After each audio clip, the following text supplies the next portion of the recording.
Почему поют птицы? А, Люди созданы для того, чтобы производить любовь. Деревья созданы для того, чтобы производить кислород и тянуть воду из земли, тем самым давая влагу для растений. То есть, когда там, где нету деревьев, там растения не могут жить. То есть они живут только там, где деревья. Деревья тянут влагу. Люди тянут любовь. А что же делают птицы? Птицы повторяют звуки, некие звуки. Какие? Давайте предположим, что мы действительно находимся в игре, и мы действительно печатаемся с огромной скоростью, некими инфернальными волнами из космоса, из Земли. Вакуум — это гиперкомпьютер. То есть человек находится в одной точке, эта точка закреплена за ним в этот момент времени. Ну, или какой-то объект. И если он смещается, то он просто перепечатывается с точки А в точку Б. В точке А он удаляется, появляется в точке Б. Но в его сознании происходит, допустим, некий плавный переход на определенной частоте, на определенной скорости. Ну, мы знаем все, кто занимался фотографией, видео, все знают, что есть скорость воспроизведения, и если мы попадаем в некую частоту, то кажется, что эффект присутствия. Если, допустим, количество кадров, как раньше было, оно, допустим, быстрее или замедленнее, то мы видим, что это все фильм. То есть 24 кадра в секунду мы видим как реальная картинка, а быстрее или медленнее мы видим, что это уже все просто такие черные полоски. Предположим, что есть какая-то частота, на которой рисуют людей. И когда я был в Москве, и мне был в библиотеке Ленина, мне сделали пропуск для посещений. И машинка, которая это делала, 3D принтер, она так странно звучала. Я не понял, что это было, но ощущение, что это играет орган. Топ-топ.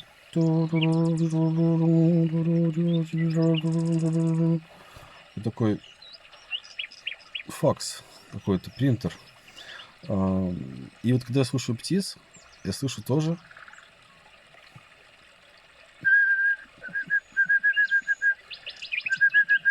То есть они повторяют какие-то звуки.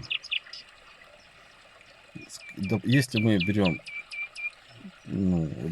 рассматриваем как научная версия того, что мир постоянно распечатывается вакуумным компьютером с бешеной скоростью, но это же все как-то звенит. И что если птицы, они являются как бы посредниками вот этой распечатки. То есть они занимаются озвучиванием этой распечатки, что ли. Резонируют с ней, повторяют ее. Вот такая идея, мысль, да, что птицы, они как бы должны, их функция птицы, они должны как бы включать распечатку. Вот прилетели птицы, начинают петь песни свои. И, то есть они не то, что как бы начинают петь, они начинают повторять то, что они слышат. И мы понимаем, люди, мы не слышим эти звуки, мы не слышим ультразвуки, да, они есть, но мы не слышим ни высокие, ни низкие тона. То есть для нас как бы они не существуют, но они есть. А птицы, возможно, слышат их и озвучивают их нам, тем самым усиливая некие процессы. И если так вот посмотреть с этой точки зрения, она новая, наверное, ее впервые озвучили, но у нас очень много легенд о том, что именно птицы начинают создание мира. То есть какой-то голубь, какая-то сова, прилетела какая-то птица, та же уточка в русских сказках волшебных, когда она первой прилетела и начала колебания ножками, и в молоке сбила сыр, творог, получилась сыра земля, и на ней началась жизнь. То есть вот Андрей Синяев, который это презентировал, очень много раз это рассказывал. И вот это вот петушок, вот этот золотой гребешок. То есть везде есть некая птица Феникс, птица счастья, выбери меня, да? Гуси-лебеди. Там, в общем, бесконечное количество птиц, с которыми связано именно создание какой-то фазы игры. Вот. То есть, если так посмотреть, то когда мы слушаем птиц, мы входим в резонанс с этим принтером, который нас создает, и входим в гармонию с природой, и это нас оздоравливает, делает нас более настоящими, живыми. То есть звуки природы, они как бы и есть настоящая как бы музыка. Причем они никогда не повторяются и никогда не синхронизированы. То есть нету такого раз, два, три, раз, раз, два, три, раз. То есть все звуки повторяются один раз. То есть живая музыка, она не повторяется. А мертвая музыка, она всегда такая синхронная. И вот людям, так называемым мертвым, скорее всего, больше нравится музыка искусственная, такая тыц, тыц, тыц, тыц. А живым нравится больше вот шум ручья. Вы проверьте на себе и поймете, живы вы или не очень. Но я думаю, что, в принципе, даже самого мертвого можно оживить, если погрузить его именно в живую мелодию.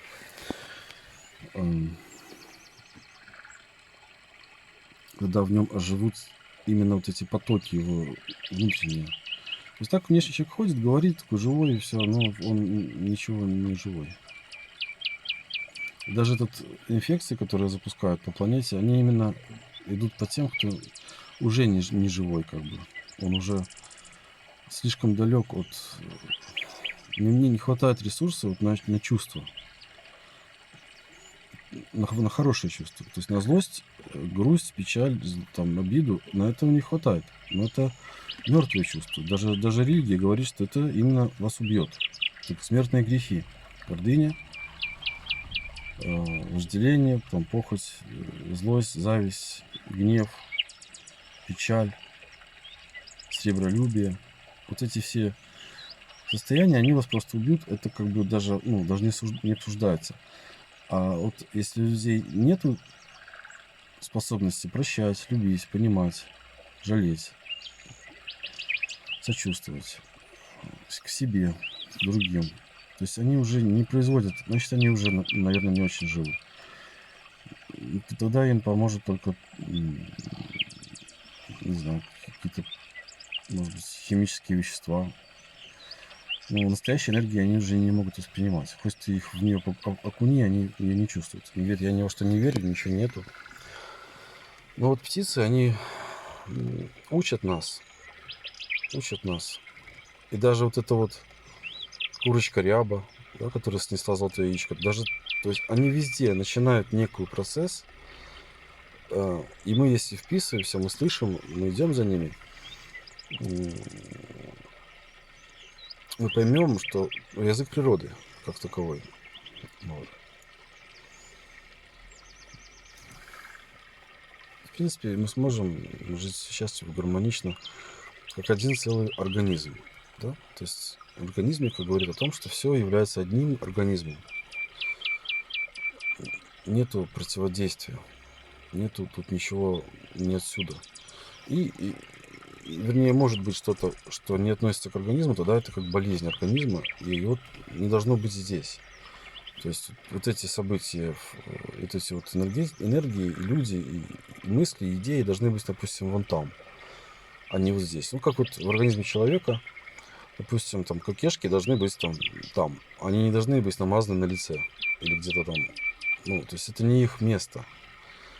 Там кислота желудочная должна быть в желудке, она не должна выходить куда-то, потому что она сожжет гортань и все. То есть каждому месту, каждому явлению свое место. Тогда это будет гармонично. Управлять должны великодушные люди, мудрые, а малодушные не должны попадать к власти в обществе.